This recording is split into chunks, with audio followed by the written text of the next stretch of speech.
Hello! Ito na naman tayo sa aking workshop. Ang ginawa ko, eto. Galing siya dito ba? Yan.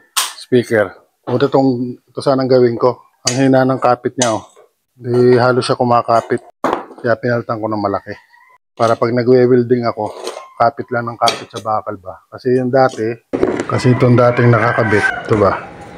Nagwe-welding ko pa sa bakal na we-welding ko. Bago ganyan, oh. We-welding ko muna siya para gumana ng ground. Ngayon, kumuha ko ng ganito, magnetic. Tapos ito, nilagyan ko siya ng matilos din para pag may pintura, katulad niyan, pwede mo siyang kiskisin habang nakakapit. Stand ng microphone ba?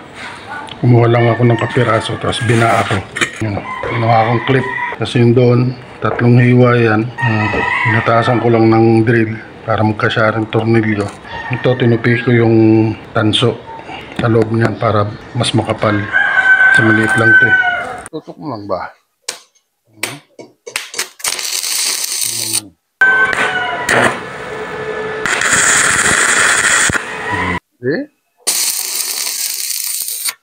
Ang tama ng welding, oh. Ibig sabihin, yung grounding ko, effective.